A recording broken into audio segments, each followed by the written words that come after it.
Hello everyone, welcome back to our channel Foodtechinsight.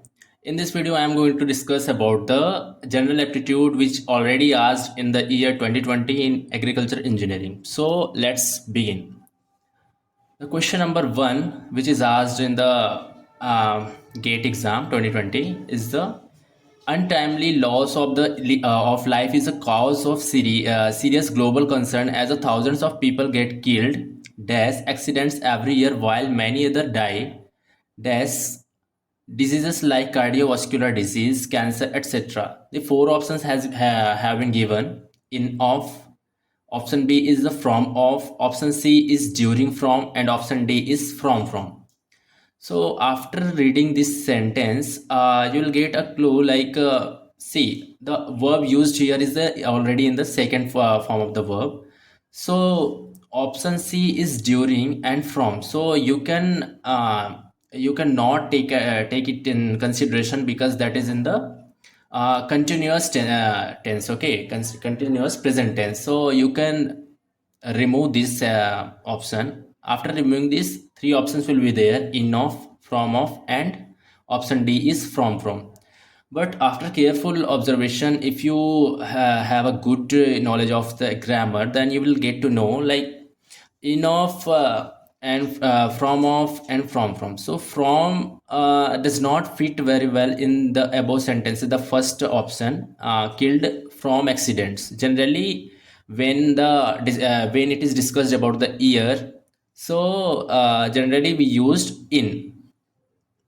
So if you see in that point of view, then option A will be the correct answer. In killed in accidents every year while many other die of diseases like cardiovascular disease, cancer, etc. The next one is the second question. He was not only accused of theft, just of conspiracy. Here the four options are given: rather, option B is but also, option C is but even, and option D is rather than. This is a very simple sentence, and option is also option B will be the correct answer, but also, because rather than does not fit well in this sentence. But also and but even, two options are also there, B and C, but also fits well in the above sentences. That's why the option B is the correct answer for this question. Question number 3 is select the word that fits the analogy: explicit, implicit, express, dash. So explicit, that means to express, sorry, to which is very clear. Okay, but implicit, that means that is the opposite of explicit, that is not very clear. In the same way, express is written here. So what will fit here? The opposite for express. Four options are given here: A, B, C, and D. For option A is the impress, which is very different for the word express. So that you cannot consider. Option B, repress, that may be. Option C, compress, that is another thing. Compress means to compress something. Okay, and option D is the suppress. So here option B and D you can take in consideration: repress and suppress. Both meaning is to suppress, opposite of the express. But repress, you have to consider, because express means to show something, to show your interest or something by your oral communication or something. But in case of suppress, that is a different thing. That's why the option B is the correct answer for this question. Question number 4 is the Canadian Constitution requires that equal importance be given to English and French. Last year, Air Canada lost a lawsuit and had to pay a six-figure fine to a French-speaking couple after they filed complaints about formal in-flight announcements in English lasting 15 seconds, as opposed to informal 5-second messages in French. The four options is given here. The French-speaking couple were upset at option A, the in-flight announcement being made in English. Option B, the English announcements being clearer than the French ones. Option C is the English announcements being longer than the French ones. And option D, equal importance being given to English and French. Here, you can get a clue from this question itself. Like, Canadian Constitution requires that equal importance be given to English and French. That means both languages should be given equal importance. Okay, English and as well as French. Option A is given the in-flight announcement being made in English. So that is not the correct answer. Why? Because they announced in both languages, English as well as French. But here it is mentioned only English. Option B, the English announcement being clearer than the French ones. That may be. Option C, the English announcements being longer than the French ones. That also may be. Option D, equal importance being given to English and French. If equal importance is being given to English and French, then they will not file a complaint. Okay. So option D also you cannot take as consideration, but you can think of option B and C, the English announcements being clearer than the French ones, or the English and the English announcements being longer than the French ones.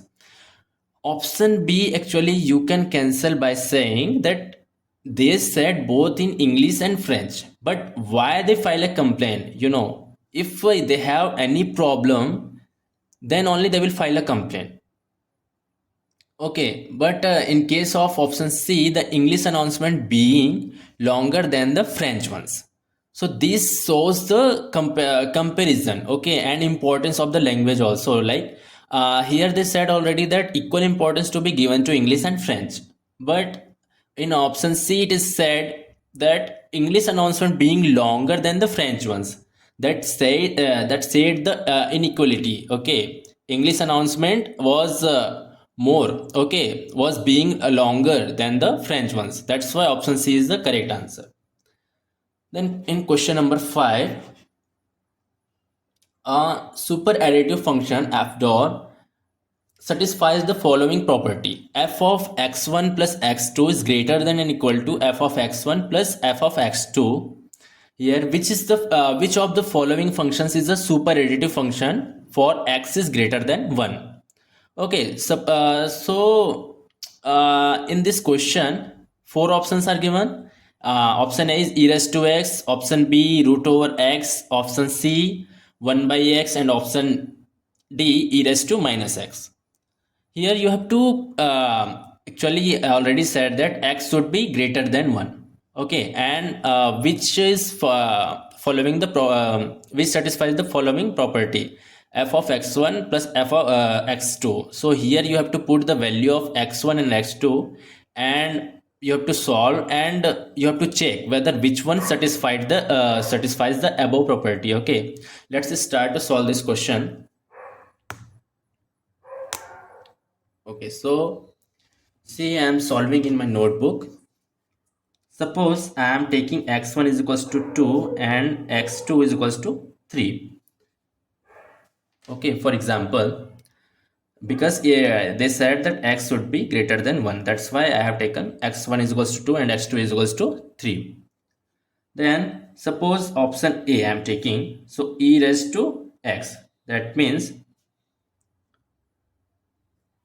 e raised to x1 plus x2 should be greater and equals to e raised to x1 plus e raised to x2. Let's just solve LHS.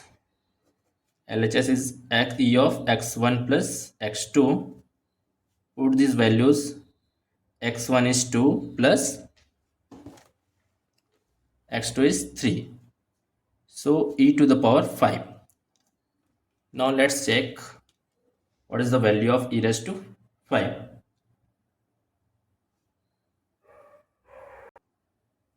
So the value of e raised to 5 is 148.413. Okay. Then we'll solve RHS also, that is e raised to x1 plus e raised to x2. So e raised to 2 plus e raised to 3.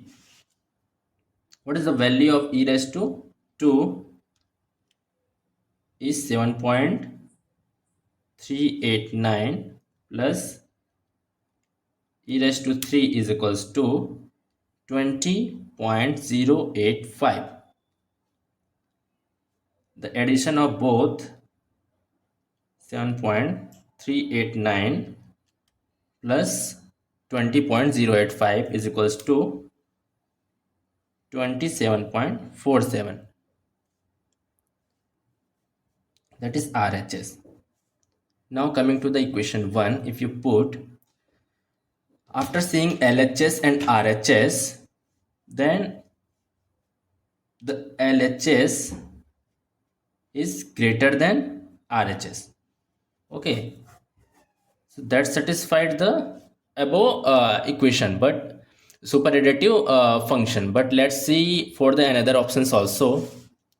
For option B, if we check root x, that means LHS will be root over x1 plus x2, 2 plus 3, that is root over 5. What is the value of root 5? That is 2.236. Now we'll see RHS also, that is root over x1 plus root over x2. Root over x1 means root 2 plus root 3. Root 2 value of root 2 is equals to 1.414, and value of root 3 is equals to 1.732. If you add both, 1.414 plus 1.732, that is 3.146, that is RHS. Here your RHS is greater than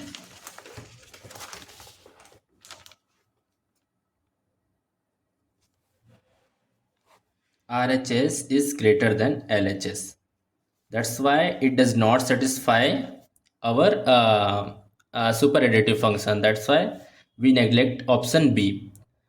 So in this way, if you solve option C and option D also, and you have to check whether this satisfies us or not. If already option A satisfied, then will not move to another options, and option A is your correct answer. Okay. Now let's moving to another question. The global financial crisis in 2008 is considered to be the most serious worldwide financial crisis, which started with the subprime lending crisis in USA in 2007. The subprime lending crisis led to the banking crisis in 2008 with the collapse of Lehman Brothers in 2008. The subprime lending refers to the provision of loans to those borrowers who may have difficulties in repaying loans, and it arises because of excess liquidity following the East Asian crisis. Which one of the following sequences shows the correct precedence as per the given passages? Okay, passage. So option A is East Asian crisis, subprime lending crisis, banking crisis, global financial crisis. Option B is subprime lending crisis, global financial crisis, um, banking crisis, and East Asian crisis. Option C is banking crisis, subprime lending crisis, global financial crisis, East Asian crisis, and option D is global financial crisis, East Asian crisis, banking crisis, subprime lending crisis. Okay, these four options are there. You have to just check which sequence is perfect based on the above passage. So for solving this kind of questions, we have to read the questions very carefully, then only you can get to know the correct answer. You have to read it very meticulously, you will get the answer after the clarification only of with this passage. So the global financial crisis in 2000 to 2008 is considered to be the most serious worldwide financial crisis. Okay, so that is in 2008. Okay, so that will come after 2007 only. So that is clear that it will come after subprime lending crisis only. Okay, because the subprime lending crisis in USA in 2007. Okay, that is means which is started. The subprime lending crisis led to banking crisis.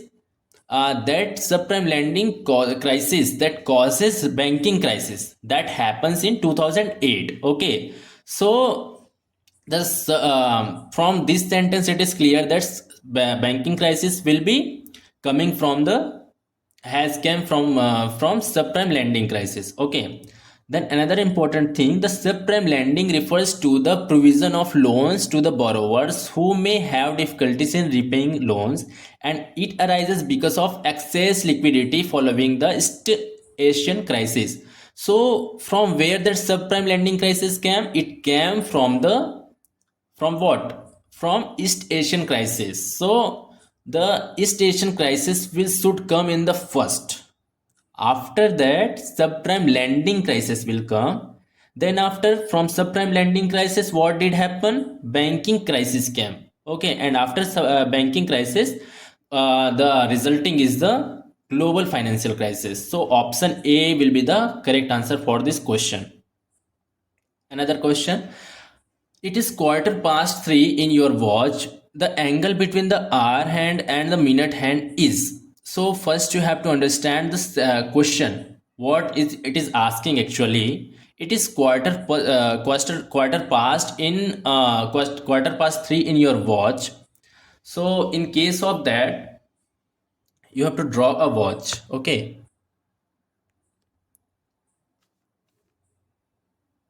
Let us draw a watch and see. So the meaning of quarter past 3 is actually the minute hour will be exactly at 3, but the hour, okay, the hour hand will be 1/4 in between the 3 and 4. And you know that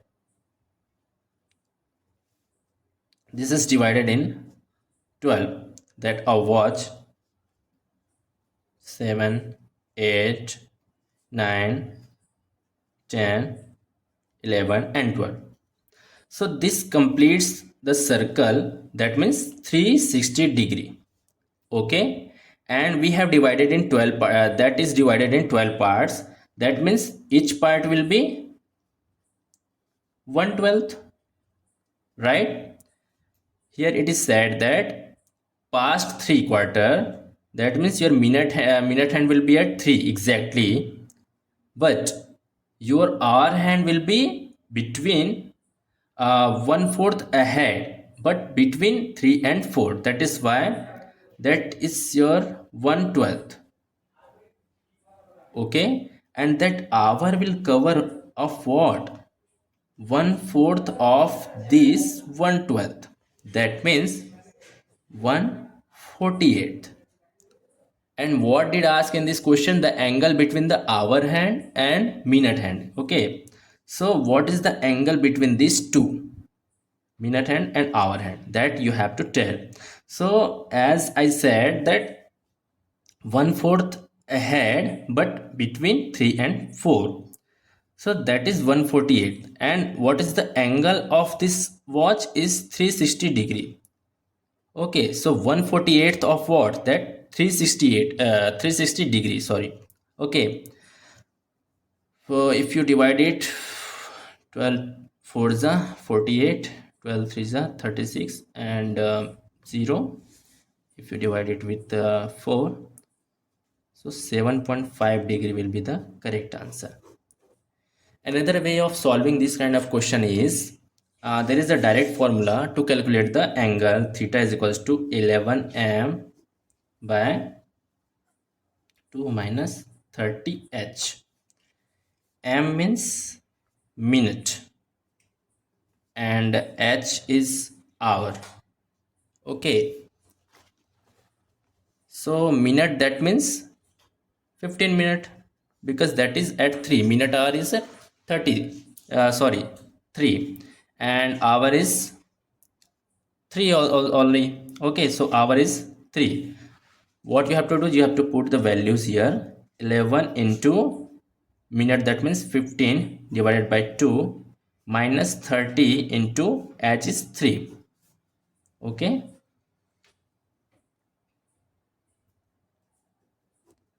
divided by 2 minus,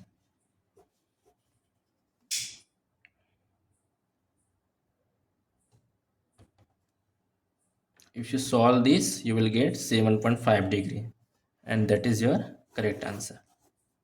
So with this, through if you solve by sentence, then you will follow this thing, and if you solve, if you want to solve with formula, then you have to follow this formula, you will get the answer. Next, and very important question. Okay, that a circle with center O is shown in the figure. Okay, sorry. A rectangle PQRS of maximum possible area is inscribed in the circle. If the radius of the circle is A, then the area of the shaded portion is. Then you have to calculate the area of shaded portion. Option A is given pi a square minus a square. Option B is pi a square minus root 2a square. Option C, pi a square minus 2a square. Option D, pi a square minus 3a square. Okay, so in this question, what you have to do, it is very clear that you have to calculate the area of the shaded portion. Shaded portion is what? That is the remaining area after covering that rectangle. No, so that circle is there. So first we have to calculate the area of circle, and we have to subtract the area of rectangle. Then you will get to know the area of the shaded portion. From figure it is very clear. Okay, let's try to solve this question. So this is your circle, and the rectangle is inscribed inside the circle, that is P Q R S. O is your center, or center of the circle, and A is the radius, right? Another important thing mentioned in this in that question is a rectangle PQRS of maximum possible area. So from here you will get a hint that maximum possible area of rectangle is possible only when its length and width will be equal. Okay, suppose I am taking out this rectangle here, P Q R S. Okay, how you will calculate this area of that shaded portion? So you will have to calculate the area of circle, and you have to subtract with area of rectangle.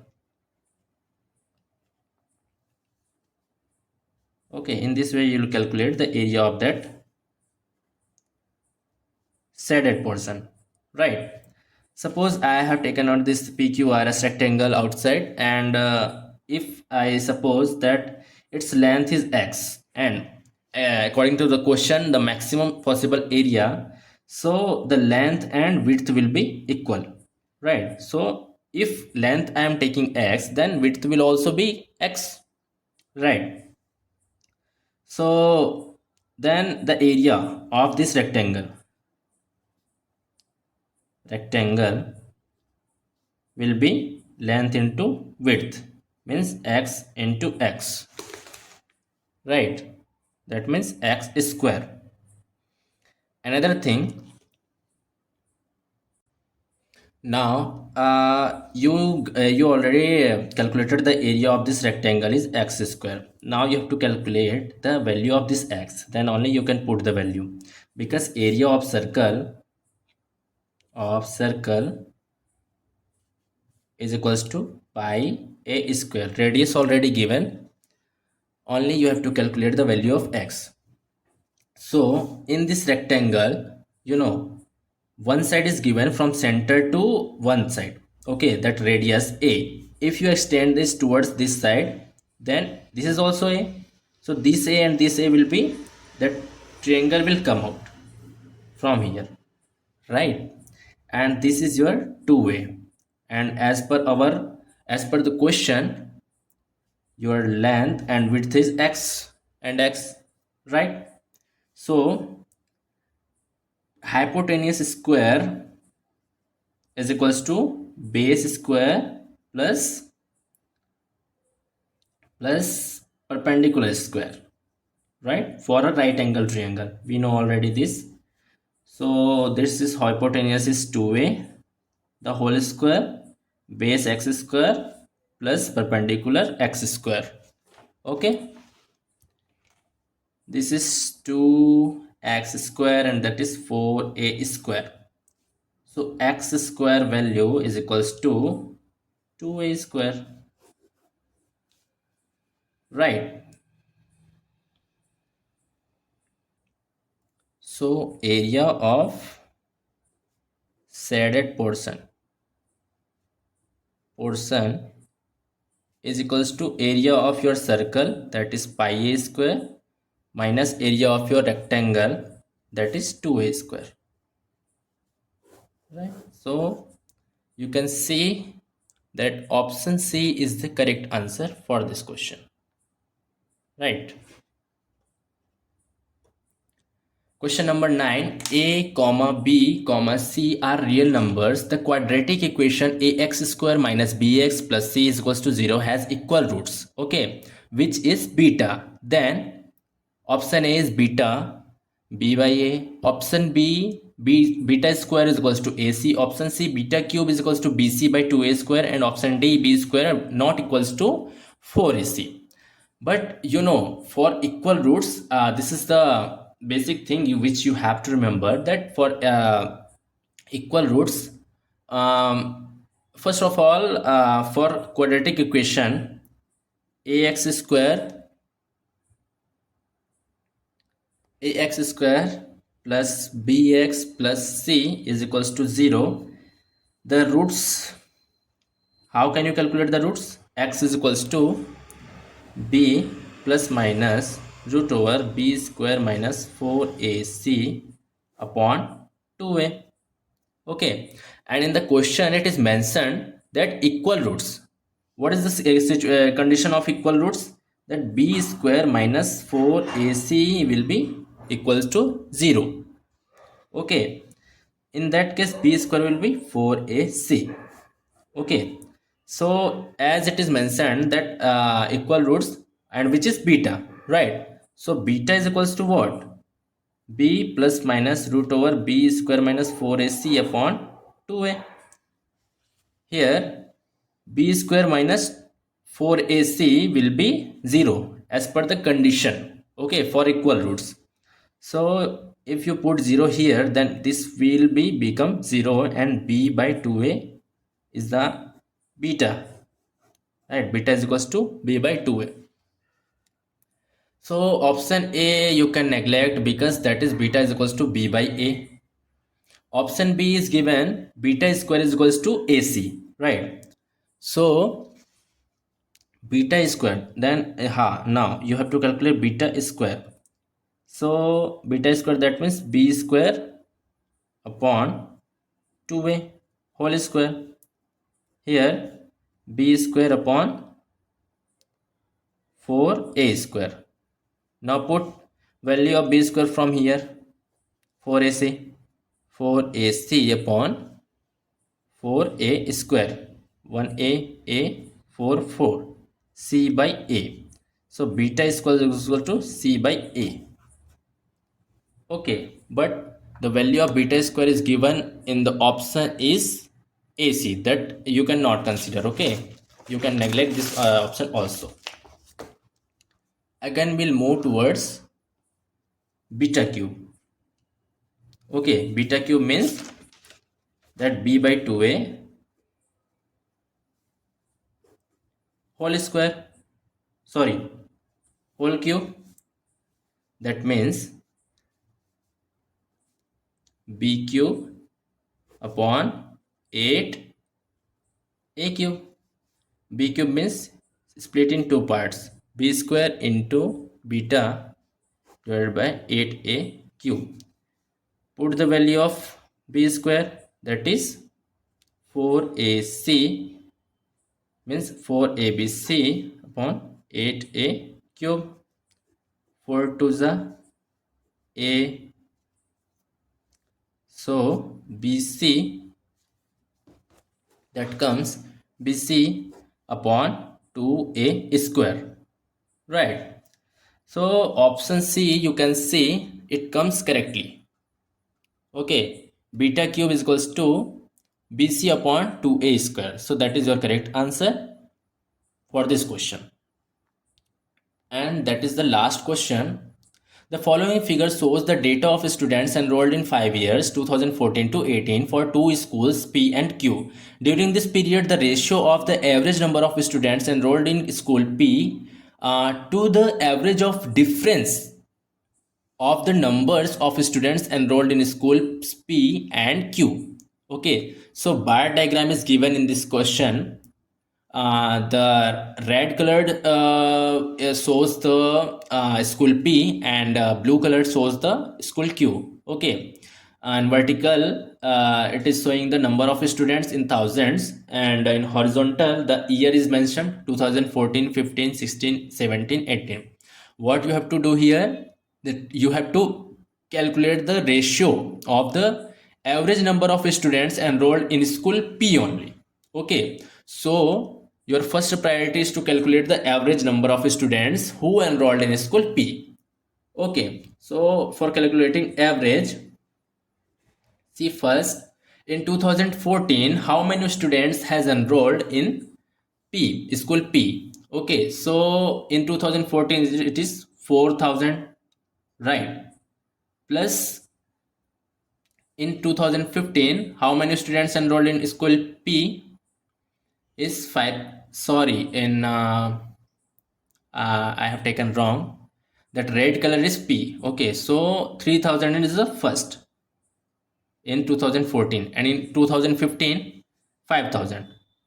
Then in 2016 again 5,000. In 2017 6,000, and in 2018 how many? 4,000. Okay, and years are 5 years, so you have to divide this with 5 according to this, right? So this will come 5 23 by 5. Okay, number of students enrolled in school P, right?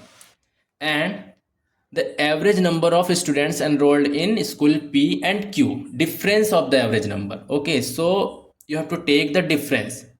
See the bar diagram. For the 2014 in school Q it is 4, and in school P it is 3000. What is the difference? 1. Then in 2015 in school Q it is 7,000, and in school P is 5,000. So the difference is coming 2.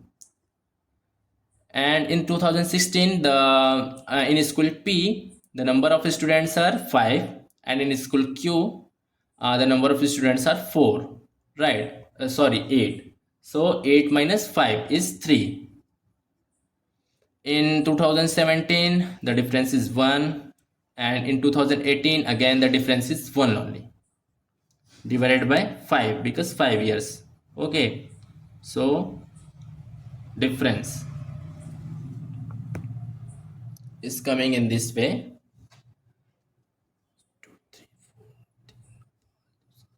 It is coming 8 by 5.